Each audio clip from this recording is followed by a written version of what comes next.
सरकारी telecom company BSNL अब infra replacement पर फोकस कर रही है और जी बिजनेस से एक्सक्लूसिव बातचीत में बीएसएनएल के चेयरमैन और एमडी पीके पुरवार ने कहा है कि कंपनी दरअसल एसेट मोनेटाइजेशन पर काफी ज्यादा काम कर रही है। सुनिए।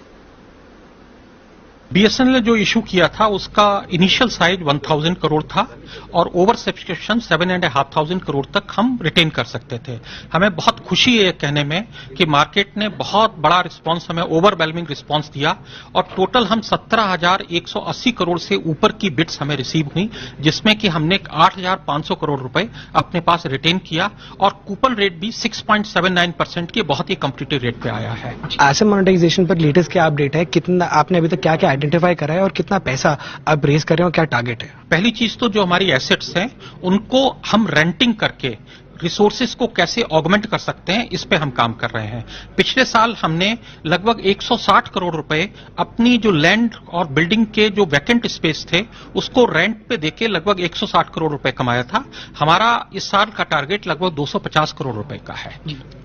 दूसरा, हम अपनी जो खाली पड़ी लैंड की बैंक्स हैं उनको मोनेटाइजेशन करने का एक प्रपोजल है, जिसमें कि हमने 11 लैंड बैंक्स को आइडेंटिफाई किया है और इन 11 लैंड बैंक्स पे हम काम कर रहे हैं कि इनको हम आउटराइटली सेल करना चाहते हैं, जिससे कि इसके थ्रू हमें जो पैसा मिले और उसको हम अपने नेटवर्क में लगाएं और नेटवर्क को फर्दर इंप्रूव करें। तब तक एक अपडेट एक्सपेक्ट कर सकते हैं? कब हम देखेंगे कि बीएसएनएल का 4G पैन इंडिया लॉन्च हो रहा है और आने वाले जो ऑक्शंस कुछ महीनों में जो एंटिसिपेटेड हैं उन्हें, उसमें कितना पार्टिसिपेशन रहेगा और क्या मेजर मार्केट्स पे आपका फोकस रहेगा? 4G सर्विसेज इस पूरी स्ट्रेटजी में एक अहम रोल है और हम सरकार के साथ बैठ के कार्य कर रहे हैं कि 4G सर्विसेज को हम कितनी जल्दी लॉन्च कर सकते हैं। सरकार ने 4G सर्विसेज को लाने के लिए एक कमेटी बनाई थी, उस कमेटी की रिपोर्ट प्राप्त हो गई है जो कि डीओटी उसको एग्जामिन कर रहा है और मैं उम्मीद करता हूं कि जल्दी उस पर निर्णय होगा, जिसकी वजह से हम 4G सर्विसेज बहुत जल्दी लॉन्च कर सकें। बीएसएनएल एक चीज में बड़ा क्लियर है